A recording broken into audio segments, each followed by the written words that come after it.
Welcome to Mythos AI, your source for Cliff's Notes on complex subjects. Join Anna and Phil for yet another engaging conversation. Welcome to the deep dive. We are looking today at something profound unfolding within the American system. It's April 2025, and under the second Trump administration, well, it's not a sudden collapse we're seeing. No, not at all. It's quieter than that. More like an administrative rewriting of the rules happening almost behind the scenes. Exactly. And that's our focus today. Understanding how the forms of democracy, the institutions, the elections, seem to persist while the actual substance is being reshaped. Reshaped to serve, it appears, a very singular executive will. That quietness, that subtlety is perhaps what's most unsettling about it. It's not a loud dismantling. It feels more like a careful reprogramming of the government's machinery. Precisely. The structures look familiar from the outside, but their internal logic, their purpose, seems to be undergoing a fundamental shift. So our mission in this deep dive is really to dissect that quiet transformation. We're looking at how these democratic forms are being, hollowed out from within. Turned into instruments, essentially. We're examining this idea of the bureaucracy of oblivion. And how law itself, bureaucratic obedience, narrative engineering, even moral principles are becoming tools. Tools leveraged in a very specific direction. And underlying it all, there seems to be a degree of public thoughtlessness, maybe a blurring of lines between procedure and politics. Let's start with the administrative state itself, that huge machinery of government. It has immense power, obviously, but also dangers when it's unmoored. Unmoored from law, from ethics, yes. That's the crucial point. When that happens, bureaucracy can become an incredibly effective tool for political change, all under the guise of just doing the job. And Schedule F within the Department of Justice seems like a prime example of this process in action. It really does. Schedule F, it sounds so mundane, doesn't it? Just another government classification. Like some obscure personnel code. But its impact, according to our sources, has been enormous. It involved reclassifying potentially tens of thousands of career civil servants, stripping away their merit system protections. Protections designed specifically to insulate them from political whims. So these aren't just random jobs. These are roles critical for the impartial functioning of the Justice Department, right? Absolutely. Think about career prosecutors, analysts, experts whose loyalty is supposed to be to the law and the Constitution, not the political leadership of the day. By making them easily dismissible, you fundamentally change their relationship to political power. You make them vulnerable. You make loyalty or perceived loyalty a key factor in their job security.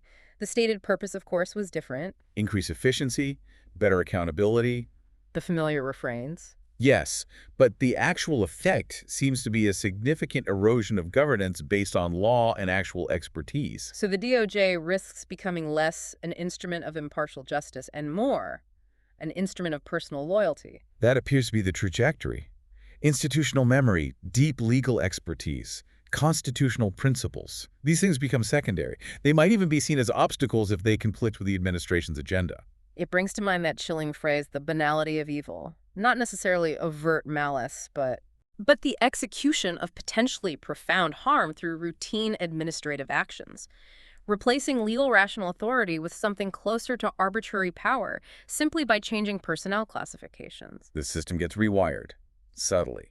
Obedience starts to outweigh impartial judgment. And in that kind of system, the principled public servant, the one committed first and foremost to the rule of law, becomes, problematic, superfluous even. Their expertise isn't the primary value anymore. Compliance is. Exactly. And this fosters a kind of thoughtlessness about the actual substance of the law. You follow the procedure, you obey the directive, but the connection to the deeper meaning, the ethical weight, starts to fade. The stable framework of law gives way to shifting political demands. Which is disturbingly reminiscent of systems where law is entirely subordinate to ideology or the leader's will. It's a fundamental shift away from a constitutional republic's principles. This idea of shaping reality leads us to the next point, narrative engineering.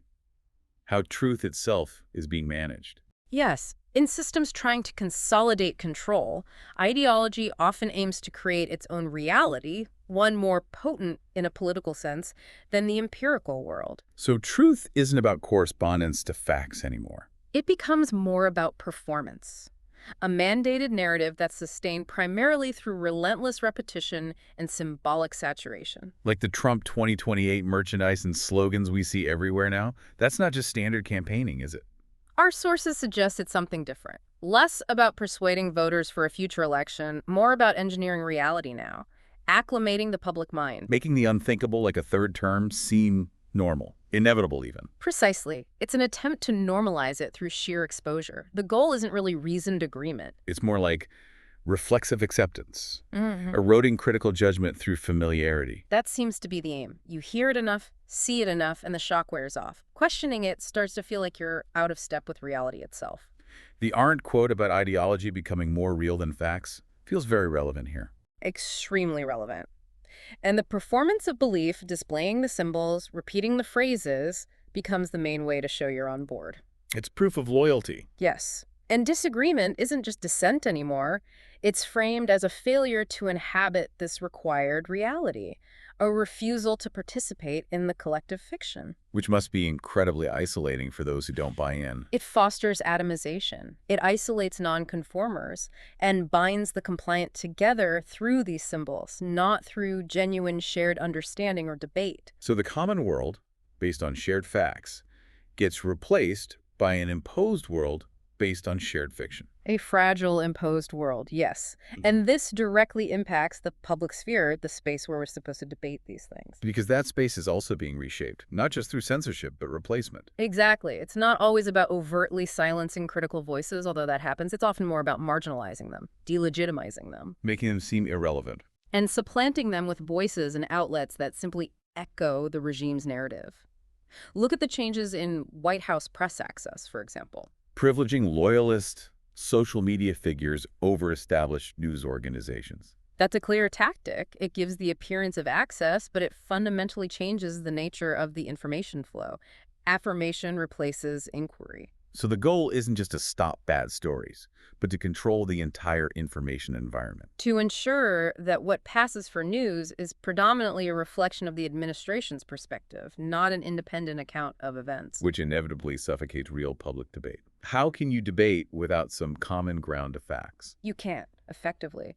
You end up with competing, amplified narratives pushed by the regime, drowning out the possibility of factual discourse. The public sphere gets dismantled piece by piece. And doing it through replacement, rather than just overt censorship, makes it harder to see, harder to resist. It's far more insidious. It maintains the appearance of a free press, the illusion of diversity, while functionally achieving the aims of censorship by marginalizing critical views. Flooding the zone, essentially. Flooding the zone with loyalist content achieves the same end without the bad optics of overt suppression. It encourages passive acceptance of approved narratives, not active engagement with facts. Which itself undermines political action. Because informed action requires critical engagement with reality. Alongside this reshaping of information and administration, there's the element of ideology, specifically the rise of what's termed theocratic absolutism. Yes, regimes seeking total authority often try to ground their power in something transcendent, something seemingly above secular law or the will of the people, a divine or moral order. And education becomes a key battleground in this. Absolutely critical. It's where you shape the worldview of future generations, where you instill the regime's ideology and try to ensure its longevity. We're seeing reports of federal education policies reflecting a specific Christian nationalist viewpoint, mandated curricula, funding shifts. Mandating certain religious curricula, redirecting public funds towards institutions aligned with that ideology, promoting officially sanctioned prayer in schools.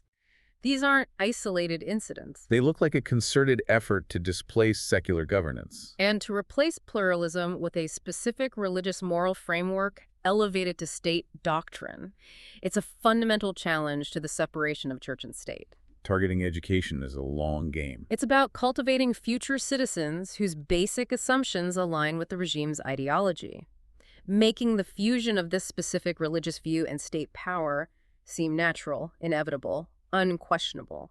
So it's presented not as a political choice, but as fundamental truth. Exactly, which inherently undermines pluralistic democracy by asserting one moral code as state-sanctioned and uniquely privileged. It operates at a pre-political level almost, shaping thought before dissent can even form. It aims to foreclose dissent by shaping the very categories people think with. It cultivates a specific kind of thoughtlessness by presenting ideology as self-evident, inhibiting the ability to even imagine alternatives. Which brings us to the fate of political opposition itself in such a system. Autocratic systems inherently move towards eliminating genuine opposition. Plurality is seen as a threat, not a strength. But this elimination isn't just about overt force, is it? It's also administrative, legal. Often primarily so, especially in contexts trying to maintain a facade of legality. It's about marginalizing or erasing opposition from the public sphere using the tools of the state itself. Schedule F dismissals, for instance. Yeah. Weaponizing investigations. Using administrative dismissals like Schedule F, launching investigations against opponents, subtly changing electoral laws or procedures, even conditioning economic participation or civic standing on demonstrated loyalty. So opponents aren't necessarily rounded up, but they're systematically filtered out of influence. Filtered out, bogged down, made invisible. The legal and bureaucratic tools are used to redraw the lines of acceptable discourse. Dissent gets reframed. As disloyalty, inefficiency, even criminality. All of the above. Loyalty becomes the unspoken requirement for full participation. Nonconformers face administrative hurdles, legal entanglements, economic penalties. They're sidelined. Which can make it look like opposition is just fading away naturally. Contributing to public passivity, yes.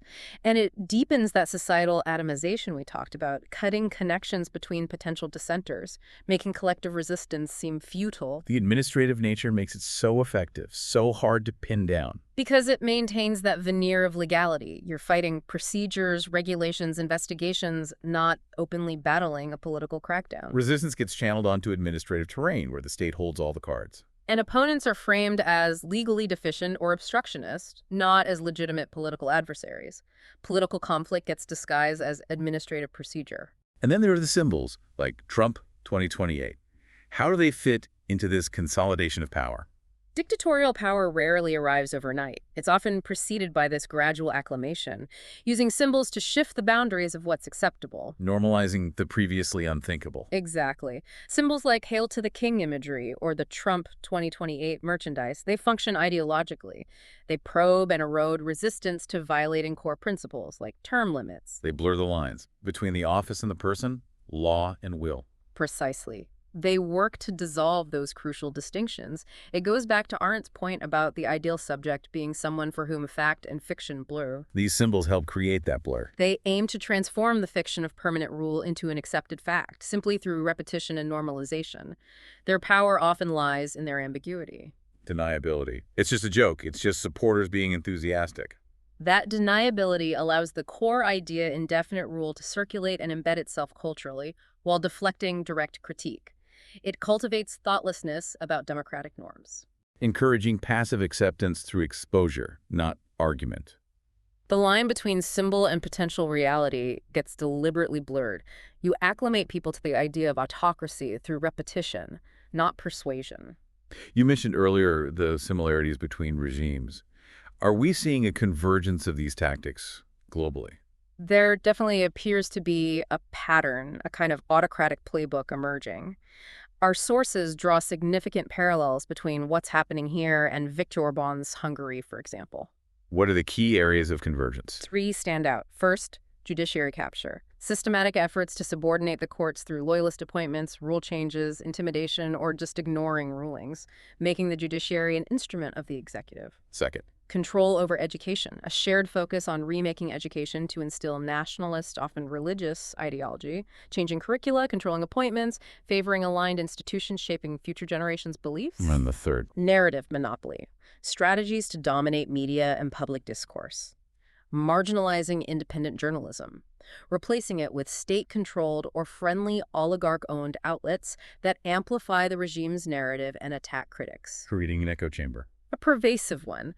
So while the specific tools might differ slightly, Schedule F here, something else elsewhere, the underlying strategic goals converge. It's not just imitation then.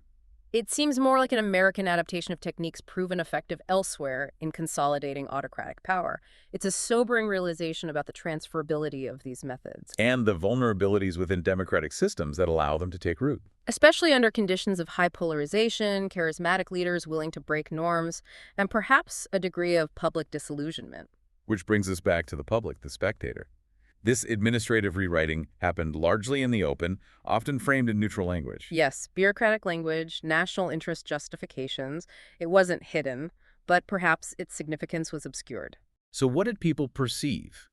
Did the technical jargon, the focus on procedure, the performance of normalcy, did it lull our judgment? It raises that fundamental question about Arendt's concept of thoughtlessness. Not stupidity, but that failure to think critically, to see from other perspectives, to connect the dots. A failure to grasp the real meaning of events, to resist normalization. Was the core failure one of information? Did people not know? Or was it a failure of thinking, an inability or unwillingness to process the information critically, to see the pattern? The administrative nature of it seems almost designed to encourage that thoughtlessness. It makes it easy to dismiss changes as just technical adjustments or bureaucratic shuffling, rather than fundamental assaults on democratic principles. But Arendt saw that capacity for thought, for stopping and thinking, as the essential bulwark. The bulwark against the banality of evil. The passive spectator, the failure to actively engage the mind, becomes a silent condition allowing these transformations to happen. It speaks to that risk of atomized populations losing the capacity for independent judgment. And for collective action based on a shared understanding of reality. So, drawing this together, the conclusion seems unavoidable. The American democratic system hasn't just been eroded, it's been deliberately administratively transformed. The foundational logic, rule of law, checks and balances, public debate, pluralism appears to be systematically replaced by different logic. One prioritizing personal loyalty, ideological conformity, and centralized executive power through an obedient bureaucracy. It seems democracy as a political form needing active citizens in a shared world under law has been administratively rewritten. The outward shell remains, but the substance is something else. A functional autocracy, perhaps, preserving the appearance of the old forms. The revolution was clerical, as the saying goes, signed, not shouted. And that leaves you, the listener, with a profound question to consider. What are the implications of such a quiet transformation? And what was, or perhaps still is, the role of the spectator in allowing it to unfold? Thanks for listening to Mythos AI. Stay tuned for more concise insights. And remember to hit the like button and subscribe for future episodes.